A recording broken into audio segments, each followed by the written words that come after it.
سب کو ناکارہ یقین کرتے ہوئے اللہ کی ذات عالی سے محض سب کچھ ہونے کی دعوت دینا. ابراہیم علیہ السلام نے یقین کے سیکھنے کا یہ راستہ دکھلایا, یہ بنیاد قائم کی ہے. توجیہ اسی کو کہتے ہیں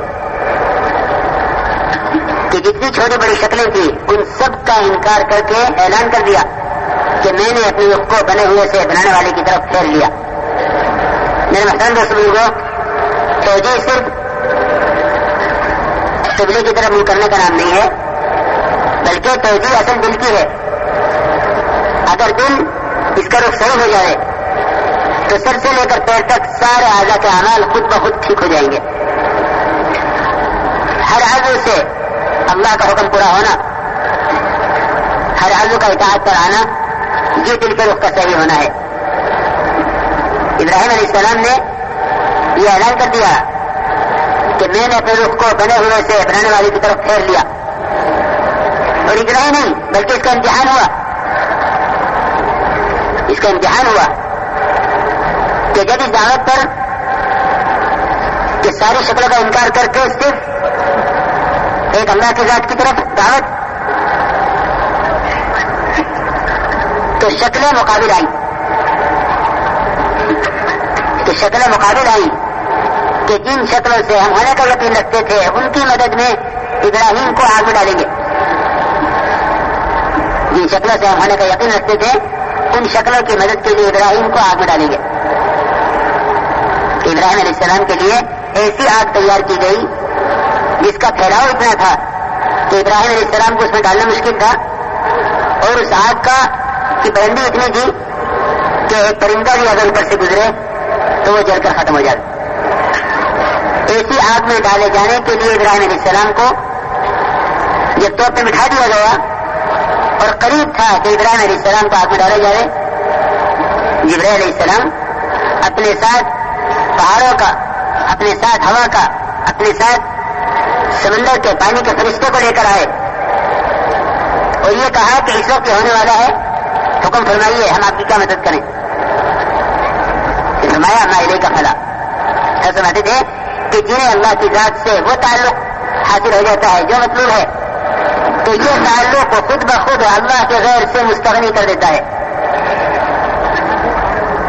اس لیے کہ انسان کا مزاج ہے کہ جس چیز پر اس کا یقین ہوگا اس کو ترجیح دے گا. یقین مادے پر, یقین چیزوں پر, یقین دواؤں پر. اگر یقین اللہ کے غیر پر ہے تو اس کو مقدم کرے گا, اور یہی وجہ ہے کہ سارا دین پیچھے ہے, ساری دنیا آگے ہے. ایسا سمجھتے تھے کہ امت میں بے دینی جہالت کی وجہ سے نہیں ہے, بلکہ باوجود علم کے بے دینی ہے. کیونکہ انسان کا مزاج ہے کہ جس چیز کو یقین سمجھے گا اس کو ترجیح دے گا. چنانچہ ابراہیم علیہ السلام نے تمام سب کا انکار کر دیا. میں کا فلاح کہنا آپ کی حاجت نہیں ہے. یہاں تک لکھا ہے مفسرین نے کہ ابراہیم علیہ السلام سے جبریل نے کہا تو اللہ سے کہیے, فرمایا کہ اللہ میرے حال سے بے خبر نہیں ہے, اللہ میرے حال سے بے خبر نہیں ہے. اس لیے اللہ کی طرف سے حکم براہ راست آپ کو آیا, قلنا یا نار کونی بردا وسلاما علی ابراہیم. حالانکہ اللہ رب العزت کوئی بھی سبب ابراہیم علیہ السلام کی آگ کو بجھانے کے لیے استعمال کر سکتے تھے, اس لیے کہ وہ اسباب کے خالق بھی ہیں, مالک بھی ہیں. وہ آگ جلانے والے مادے کو بجھانے کے لیے, بجھانے والے مادے کو جلانے کے لیے استعمال کر سکتے ہیں اور کرتے ہیں, لیکن قدرت اس کو کہتے ہیں جو کسی سبب کی پابند نہ ہو. جو قدرت کی پابند ہے, میرے دوستوں نے کیسے عرض کروں کہ ہم تو اللہ کی قدرت کو اللہ کے غیبی نظام کے تابع سمجھ کر چل رہے ہیں, اللہ کے ظاہری نظام کے تابع سمجھ کر چل رہے ہیں. یہ سب سے بڑی مشکل یہ ہے کہ جب کوئی بات پیش آتی ہے تو یہ کہتے ہیں کہ اللہ کریں گے, مگر جب یہ ہوگا جب کریں گے. اسی لیے اس وقت تک امید رہتی ہے جب تک اسباب ہاتھ میں ہو. جب اسباب ہاتھ سے نکل جاتے ہیں تو نئے نامید ہو جاتے ہیں. حالانکہ مومن کی امید تو اسباب کے بعد شروع ہونی چاہیے. کہ زکریا علیہ السلام نے اللہ تعالیٰ رزق مانگی جب اولاد کے ملنے کا کوئی ظاہری سبب نہیں تھا کہ 98 سال بیوی کی عمر اور 120 سال حضرت زکریا علیہ السلام کی عمر. یہ بات نہیں ہے کہ اللہ کی قدرت اللہ کی سنت کی پابند ہے، ہرگز نہیں. جتنا دنیا کا پھیلا ہوا نظام ہے یہ اللہ کی سنت ہے، قدرت اس کی پابند نہیں ہے. کیونکہ قدرت کو سنت کا پابند سمجھتے ہیں اس لیے قدرت سے استفادے سے محروم ہے. میرے محترم دوست بزرگوں، آپ کو اللہ کا حکم براہ راست ہوا، کیوں؟ اس لیے کہ ہم سے مدد براہ راست کی جا رہی ہے. آپ کو حکم براہ راست ہوا. یہ ہے یقین کے سیکھنے کا پہلا سبب کہ جتنی ظاہری چھوٹی بڑی شکلیں ہیں ان تمام شکلوں کو ناکارہ یقین کرتے ہوئے ان سے نہ ہونے کی دعوت دینا. دوسرا سبب یہ ہے کہ انبیاء علیہ السلام کے ساتھ جو کچھ ظاہر کے خلاف ہوا ان کے واقعات کو بار بار دہرانا، بار بار بیان کرنا، اجتماعی دعوت میں، انفرادی دعوت میں، بلکہ تنہائیوں میں غور کرنا اس پر. اس لیے کہ میرے بزرگ دوستوں عزیزوں، جو حالات دنیا کے ہیں بڑی تیزی کے ساتھ ایمان والوں کو مایوسی کی طرف اور اس طرف لے جا رہے ہیں کہ اب وہ مددیں، وہ نصرتیں ہونے والی نہیں ہیں جو مدد نصرتیں دور صحابہ میں ہو چکی ہیں. اس کے لیے ضروری ہے، لازم ہے کہ انبیاء علیہ السلام کے ساتھ اللہ کی جتنی غیبی مددیں ہوئی ہیں انہیں بیان کرو. وہ تاریخ نہیں ہے جو گزر گئی، وہ واقعات ہیں جو واقعات قیامت تک ایمان والوں کے دلوں کے ثابت رکھنے اور ایمان والوں کے دلوں کو جمانے کا سبب ہے. اسی لیے اللہ رب العزت نے فرمایا وَكُلًّا نَقُصُّ عَلَيْكَ مِنْ أَنْبَاءِ الرُّسُلِ مَا نُثَبِّتُ بِهِ فُؤَادَكَ کہ نبی جی ہم سارے نبیوں کے واقعات آپ پر اس لیے وحی کرتے ہیں تاکہ ہم آپ کے دل کو جمائیں، ہم آپ کے دل میں جمع پیدا کریں. یہ کہ خوف ہے اور حالات ہیں، ایمان والا قلت میں ہے، دشمن کثرت میں ہے، کہ آپ کے دل کو جمانے کے لیے ہم آپ پر نبیوں کے واقعات وحی کرتے ہیں. آگے فرمایا وَمَوْعِظَةٌ وَذِكْرَىٰ لِلْمُؤْمِنِينَ اور یہی واقعات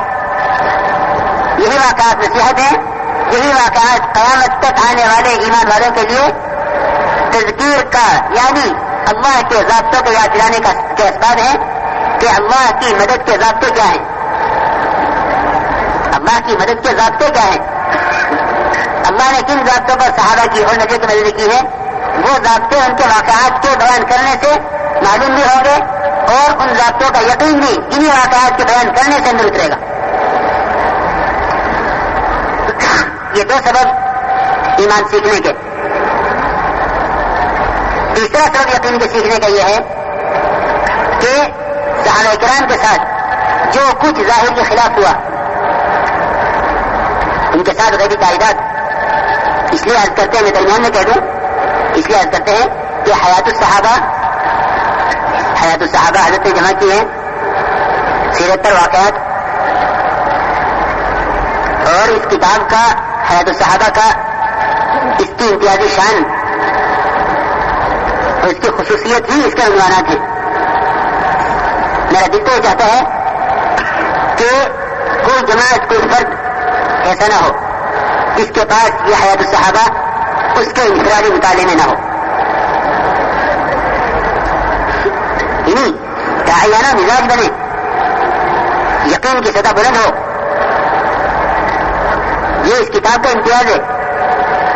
مجھ سے عرب کے بڑے عالم یہ کہہ رہے تھے کہ یہ کتاب اپنے عنوانات کی وجہ سے تمام سیرت کی کتابوں پر فوقیت لے گئی.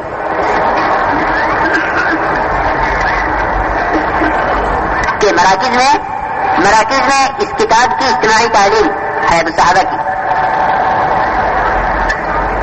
اس کے علاوہ عام لوگوں کو حیات الصحابہ بغور مطالعے میں رکھنی چاہیے. تمام معاملات، اخلاق، معاشرہ، عبادات، ایمانیات سب کچھ بیان کر کے اور صحابہ کرام کا سارا یعنی طریقہ محنت بیان کر کے آخر میں حضرت نے صحابہ کرام کے ساتھ اللہ کی غیبی تائیدات کے واقعات کو بیان کیا. اس کا مقصد یہ ہے کہ اگر ہم ایسے بنے تو اللہ کی یہ تائیدات, یہ نصرتیں, یہ برکتیں, یہ تمام چیزیں موجود ہیں, یہ سب چیزیں ملنے والی ہیں.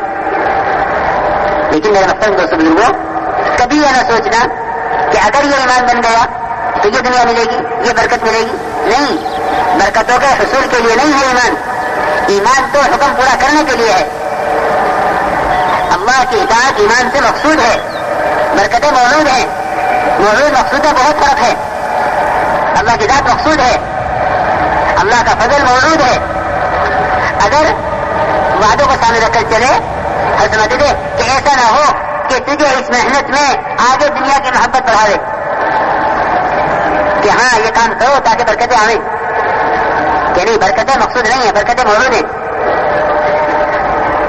وہ صحابہ جو دنیا سے فقر کے ساتھ گئے اور سماجی سے مطمئن گئے, اور جو صحابہ دنیا سے مالدار ہو کر گئے وہ یہ روتے ہوئے گئے کہ اے اللہ کہیں تو نے ہماری محنت کا بدلہ دنیا ہی میں تو نہیں دے دیا اور ہمارا حساب دنیا میں تو نہیں چکا دیا کہ ہم سے آخرت میں کہہ دیا جائے اگر تم تو یہ بات تم بھی حیات تم دنیا وسطا تم بھی کہ تم دنیا میں جو اڑا چکے ہو تمہارے یہاں کوئی حصہ نہیں ہے. اس لیے میرے بزرگ دوستوں عزیزوں, عرض یہ ہے کہ یہ جتنی اللہ کی غیبی تائیدات ہے صحابہ کرام کے ساتھ, ان کے واقعات کو بیان کرنے کا مقصد یہ ہے کہ کسی بھی قسم کے حالات میں مومن اللہ کے وعدوں کے یقین سے اللہ کے حقوق پر جمے, اس بات کا یقین پیدا ہو کہ اللہ اپنے دین پر چلنے والوں کو کسی زمانے میں ضائع کرنے والے نہیں ہیں. تو تیسرا سبب میں نے عرض کیا کہ صحابہ کرام کے ساتھ اللہ کی غیبی تائیدات کے واقعات ان کو بیان کرو تاکہ ہمیں یہ پتہ چلے کہ وہ کیا ضابطے ہیں, وہ کیا اعمال ہیں, وہ کیا عبادات, کیا معاملات تھے جن پر یہ برکتیں تھی, اللہ کی یہ غیبی مددیں دی. لیکن یہ کہنا کہ بھائی وہ تو صحابی تھے ان کی مدد ہو گئی, ہم تو صحابہ نہیں ہیں, تو کیا نعوذ باللہ یہ بات ہے کہ صحابہ کے زمانے میں اللہ کے ضابطے اور تھے, آج اور ہیں؟ اللہ کے ضابطوں میں قیامت تک کوئی تبدیلی نہیں ہے. اللہ کے ضابطے وہی ضابطے ہیں جو صحابہ انبیاء کے زمانے میں تھے, وہی ضابطے اللہ کے قیامت تک رہیں گے.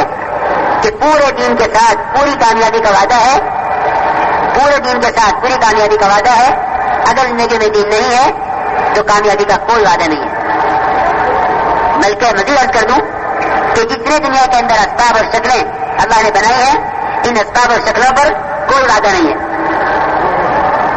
اللہ کے قدرت وعدوں کے ساتھ, وعدے حکموں کے ساتھ, ایاک نعبد و ایاک نستعین, اس کا سارا مفہوم یہی ہے کہ اللہ ہم نے تجھے جس طرح خالص کیا ہے عبادت میں, ہم تجھے خالص کرتے ہیں استعانت میں, تجھ سے مدد لینے میں.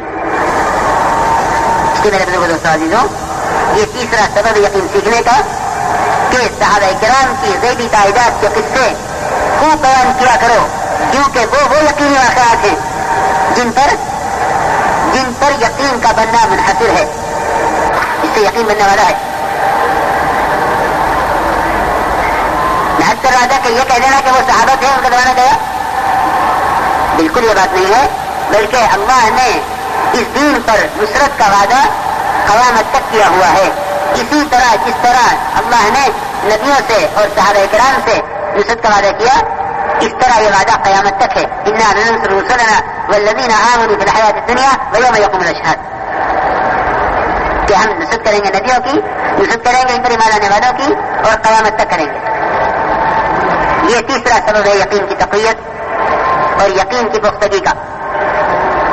چوتھا سبب ایمان سیکھنے کا, وہ حدیثیں, وہ روایتیں جس میں ایمان کی علامتیں بیان کی گئی ہیں.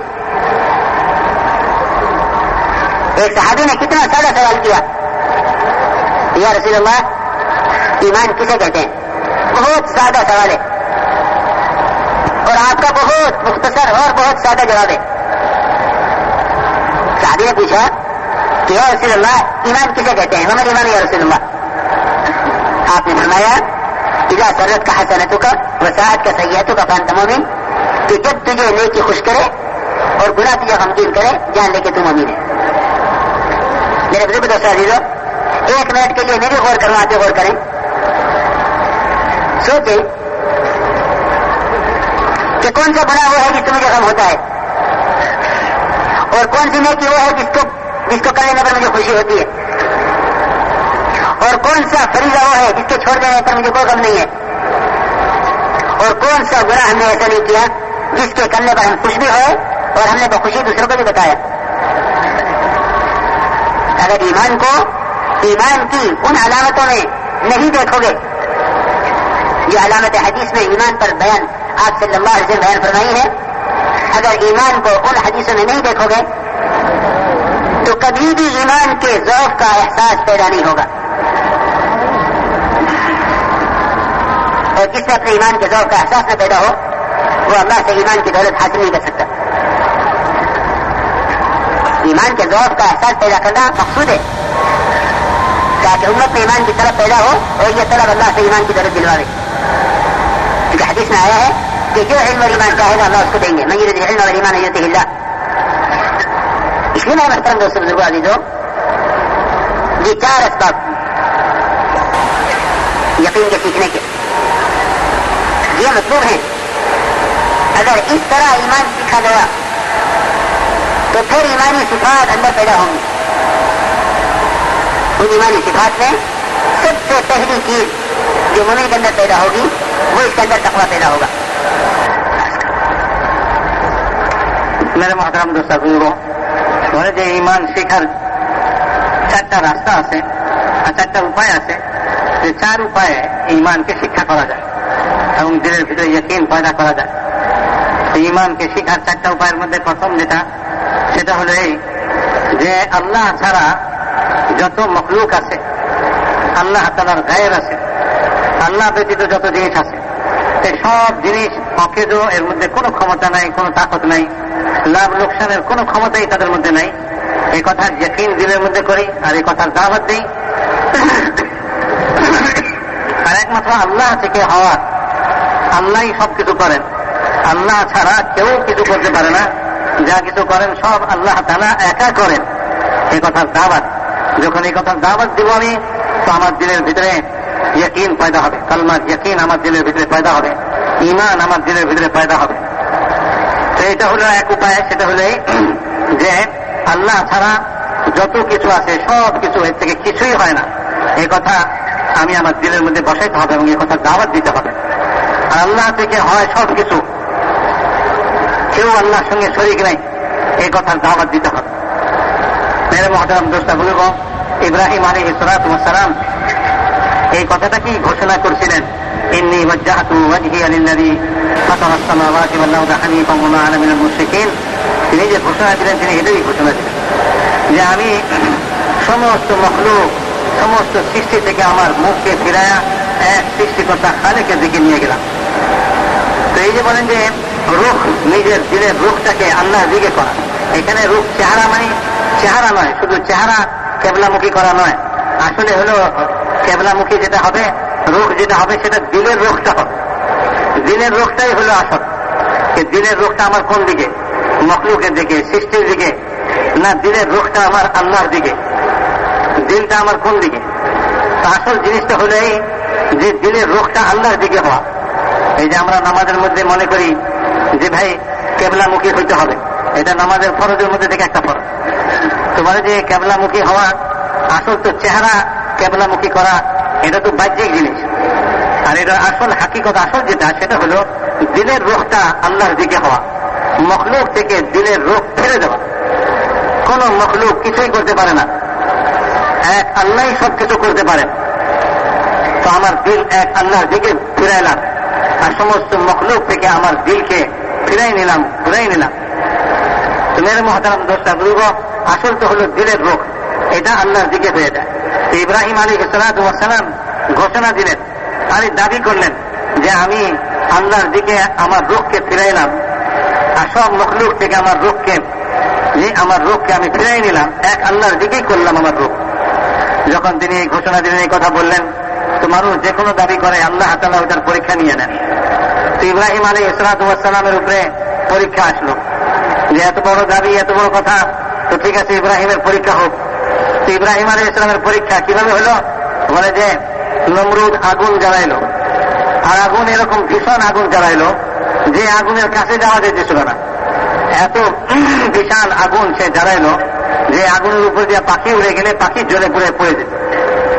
তো কাছে যাওয়া যেতেছিল না। ইব্রাহিম আলাইহিস সালামকে আগুনের মধ্যে ফেলবে কিভাবে?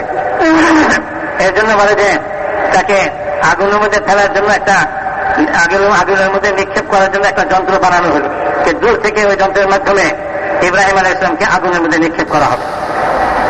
তো যখন একবারে ইব্রাহিম আলাইহিস সালামকে আগুনের মধ্যে নিক্ষেপ করার জন্য ওই যন্ত্রের মধ্যে তাকে বাঁধা হলো, তো এইরকম একেবারে শেষ মুহূর্তে যে এখনই নিক্ষেপ হবে, মানে এইরকম মুহূর্তে জিবরাইল আলাইহিস সালাম হাজির হয়ে গেলেন এবং তার সঙ্গে পাহাড়ের ফেরেশতা আসলো, তার সঙ্গে পানির ফেরেশতা আসলো, তার সঙ্গে বাতাসের ফেরেশতা আসলো এবং তারা সবাই একথা আরজ করলো যে আপনার যদি আপনি সাহায্য চান তো আমরা আপনার সাহায্য করতে পারি।